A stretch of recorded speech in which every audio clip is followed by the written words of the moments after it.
years now, and today I'm going to talk to you about speculative design features. Can you hear me okay? A little? Okay, I'll try. I'll try to project. Let me know if you can't hear me for whatever reason. So today I'm going to talk to you about speculative design at Small Planet, what that means, our approach that we take when we have time to do that. I'll walk you through briefly an example project of what kind of output we might end up with when we're done, and then just learnings and takeaways that we want to share with you as well. So at agencies, maybe in-house for product design as well, occasionally you might have a little bit of downtime between client work. This could happen shortly after the holidays when things are starting to ramp up again. And during those times, we do like to take that as an opportunity to collaborate with each other and push each other into like new spaces that we might not otherwise have with the client work that we do.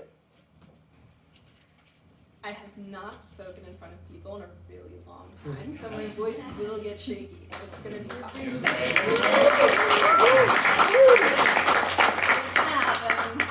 It's going to be okay. So what is speculative design? It is used to challenge preconceptions, raise questions, and to provoke debate. It focuses on the future and opens the door for designers to question how things might be.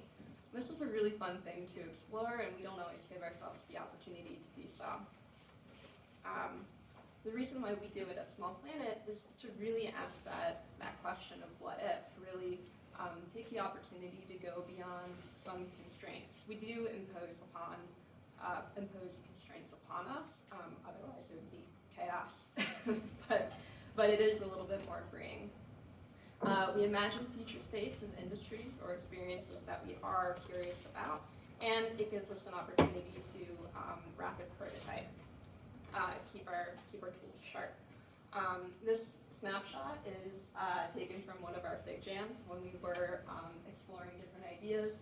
We tend to start with brainstorming, throwing ideas on the wall, whether it be digital or physical if you are in an office space.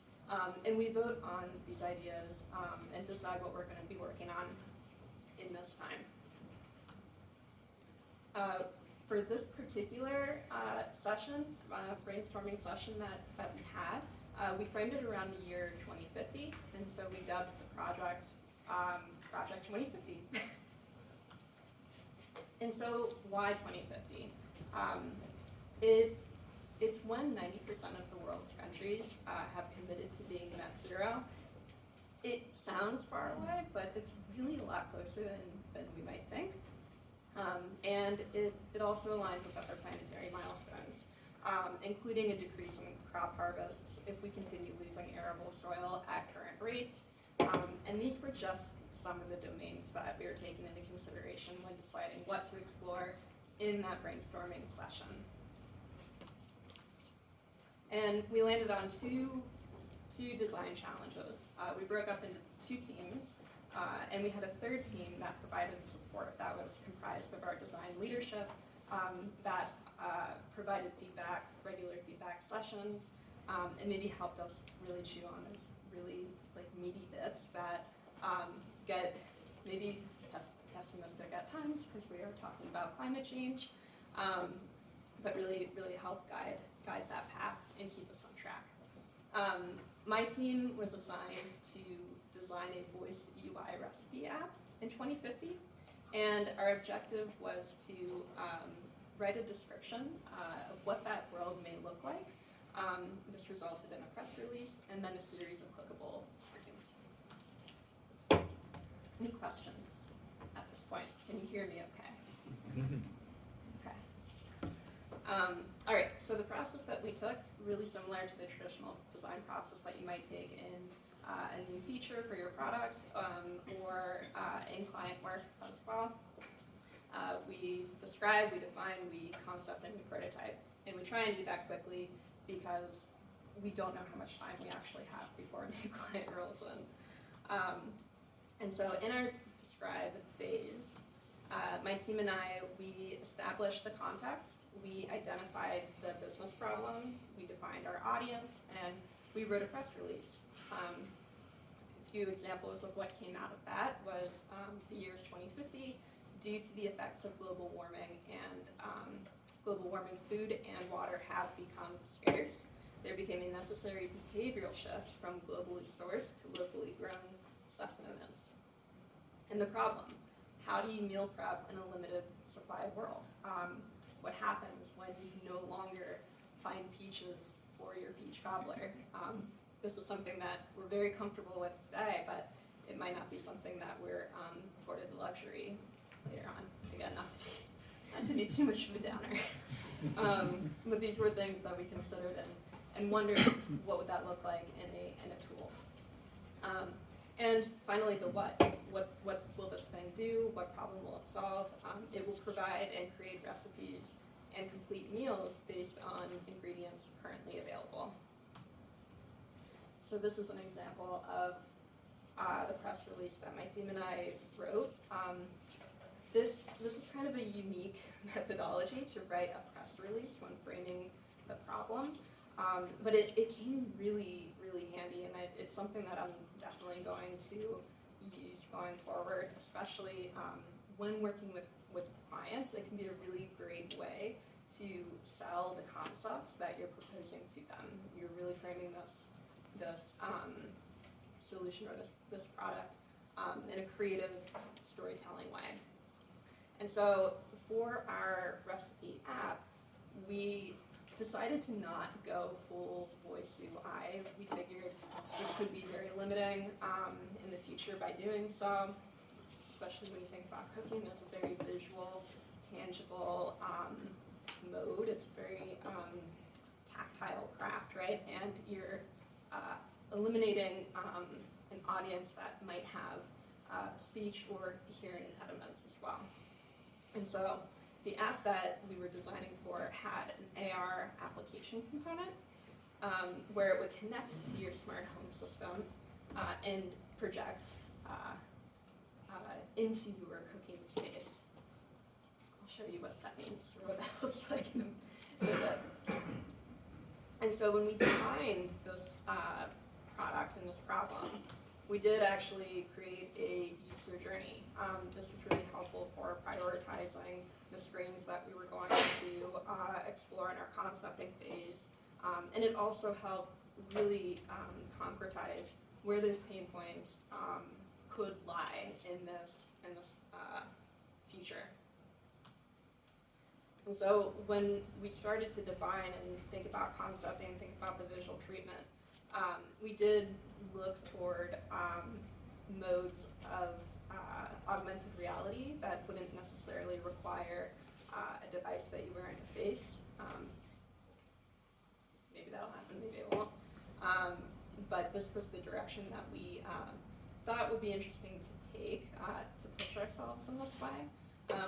Partially because one of the constraints that, or the pain points that we noticed when using like cooking apps today is that you're often forced to like touch your device or your screen when your hands are all gunky and you need to know what the next step is, but you have to wash your hands first. And this kind of alleviates that problem because it's not a screen you're actually touching, it's just a gesture and it's just a visual that is still helpful, but it eliminates that pain point, that friction point. And so when we started concepting, saw that in the mood boarding, saw that when we were framing. A lot of it was done actually in writing, but we did create a few screens to visualize what that could look like. Maybe it is just a simple text display. Maybe it's actually a demonstration and animation showing you how to chiffonade the basil. And in the world building, we really started to think about the pain points that we see today and extrapolate of how they could get worse, how they might get better. And we're starting to see fluctuations in price of food as it is. I mean, eggs are crazy expensive. But what if that happens on a shorter timeline? what if that happens on a daily basis, and you don't know if an omelet is actually going to be as economical as grapes, or I don't know. And so, how could that be useful in your application? Like, what kind of food trackers, what kind of information is feeding into this dashboard? Are there even dashboards? We surmise that maybe, and perhaps there's actually going to be like a very minimal aesthetic because the grid is overloaded. Electricity is not as easy to come by. Maybe there's blackouts. I am not as negative of a person as I may actually sound in this presentation. But these are considerations that you do start to really think about when you are working in the speculative mode, and you do think about the technologies that exist today and how they extend into the future. Technology moves quickly, but there are things that still hold true as you evolve. We still have watches, even though we have smartphones. So maybe we will also still have dashboards. And maybe it'll be pared down, maybe it'll be an aesthetic that we can't even dream of at this point. But what we're really focusing on is what information counts, what information will be helpful, and how can that be thought through. And so for the prototyping aspect of this, we didn't really get to that point, and I will explain why. That ties directly into our learnings. From this exercise that we've done and that we will continue to do, speculative projects do foster team collaboration, especially maybe if you have a small team, in ways where you don't necessarily get that in your client work or in your feature work. And it gives you a really safe space to push yourself and learn from your coworkers in a meaningful way. Design thinking and processes are especially useful when there are fewer constraints and you're really working in this nebulous zone where we can't really predict what's going to happen in 2050, but we can try. And embracing surprises and changing variables, that will still happen in speculative work. Halfway through the project that I was working on, my coworker got an amazing job opportunity, his dream job. He couldn't turn it down. We were really excited for him. But that meant that I was working on this by myself, and that was fine. I ended up really leaning on the leadership team and collaborated with them through challenging aspects of it, and it was a really great opportunity in the end. Okay, this goes back to the prototyping. Be sure to set your time constraints and stick to them, even when you are doing explorative work such as this. Just a really good practice to hold yourself to, a really good standard to hold yourself to, and very important skill set. I personally got really excited and deep into the world building aspect of it, and I left very little time for the prototyping. But that's okay, because it was still very, very beneficial. But a learning that we would like to share with you all. And then the last one, very cheesy but very important, have fun. And that's what I have for you today. So thank you for listening.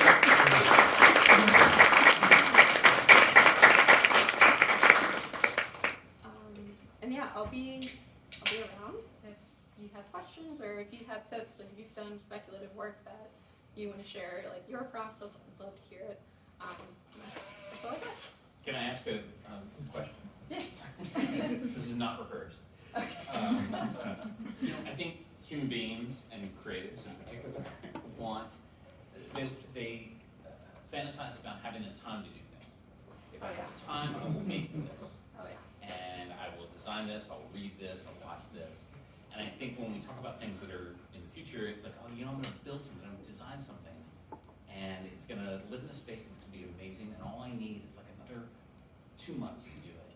Well, what was your biggest personal challenge when you were trying to think about the future? If there's something there where it's like, okay, now I've got 2 weeks or 3 weeks. Yeah. All right, now I've got to design something that's going to be here in 25 years. Yeah. What, did you have like a little hill that you had to get over to get into that space? A lot of hills. Yeah. Yeah. I would say the biggest challenge for me is, what is the aesthetic going to look like? I have no clue. Impossible to tell. But there are things that are tried and true. You either love the grid, you hate the grid.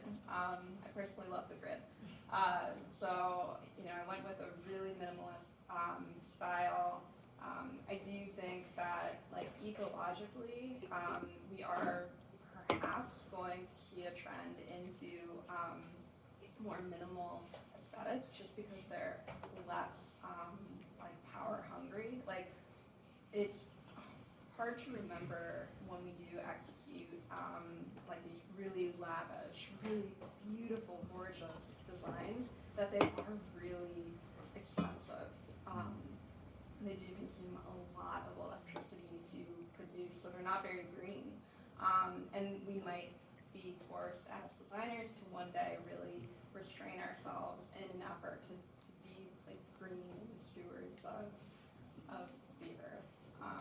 So I really leaned in that direction for that, but it was really hard to, because when you think future and you think 2050, you really do want to like push the envelope. You really do want to go like big and bold. And so that was a personal challenge for myself. And then the other one, are we going to be using apps in 2050? I don't know. Maybe not. Are we using stoves? I don't know. I mean, gas stoves are out, right? But yeah. But there's a component there, like staying hopeful. Oh yeah. Like your You gotta design stay. has to stay hopeful You about gotta this stay debate, which hopeful. I think is a huge challenge. Yeah. You gotta stay optimistic. Yeah. You gotta stay hopeful. Do we have another question? Yeah, hey, so thank you for that. I did not think you were pessimistic. I sensed the hope there. As a new UX designer, one, I thought this was like a really cool exercise. I kind of wish I could have been a part of that. But I'm wondering, like, aside from sort of the global human concerns, what benefits did this exercise just give you? Because you talked about kind of keeping your design muscles limber, right? Yeah. So what did this speculative design exercise be? Do you like remember it doing anything for you when returning to like your actual work? That's a really good question. Yeah, I mean, you do. I would say that for me personally, it was really great to work with my coworkers in that way. Mm-hmm. Like really great, because up to that point, I'd been working as a sole designer on like leaner projects, Mm-hmm. and that can be the case sometimes. And so it was a really great opportunity to collaborate with them and really learn from them and understand how they think about things. Yeah. I thought that was a really meaningful takeaway. But yeah, I think it's just always important to like challenge yourself. I think when this prompt came to be, I kind of grimaced a little bit, like 2050. Like, are you kidding? But like you stick with it and you work through these problems and you really push yourself to in these ways. Yeah. So and that can happen in your day-to-day job sometimes, where maybe you're not stoked about the work, but there's meaningful, problems to solve, and it really does make a difference. Cool. One more question? Oh, me? Yes.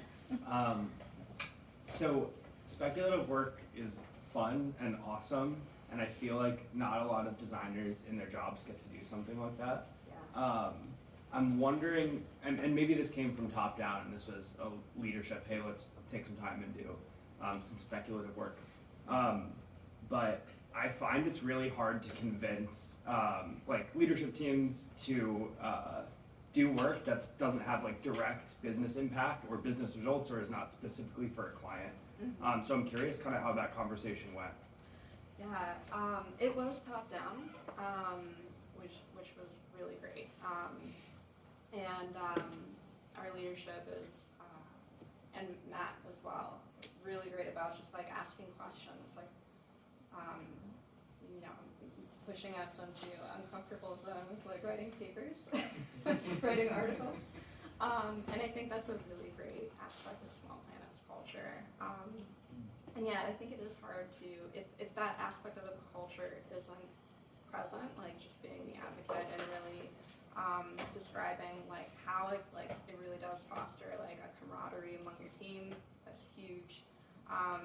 And there are truncated ways and smaller ways that you could implement this in your own time. You could really time box it to like a 2-hour like once a month Friday session where you set up a challenge and you just go, and whatever you end up with, you know, is valuable. That kind of work is valuable. That makes sense. Thanks. All right. Do you have any advice for in-house teams who are constrained by crazy deadlines, got a team from layoffs, want to do more speculative design, and how to sell it to senior leadership with opportunity? Any ideas on how you can bring that about, the buy-in? Yeah. That's a wonderful question. I have Do you have? Yes, please. Yeah. So I'm head of content marketing here, and one of the pitches that I always make, sometimes successfully, not successfully, and that Christie helps with is, yeah, we're doing all speculative work, but there's a possibility, strong possibility that speculative work that we're doing now could connect to the kind of work that we want to do. So always having it tethered a little bit to, here's something that I'm thinking about, and that I think we could sell this as a service. And maybe this is an area that we haven't done much work in. Maybe we haven't done any design in this sector. And I think when it doesn't always work, but I think sometimes it's able to, I think, right? Yeah, absolutely. We can say, yeah, we could potentially make money here. Instead of doing spec work for a company that who knows if they'll love us or not, we could choose the industry that we think we want to work in. Yeah. And say, hey, I'm going to design for this, and we put it out there. Yeah, that's a really great point. All right. Thank you so much, Christie. Thank you.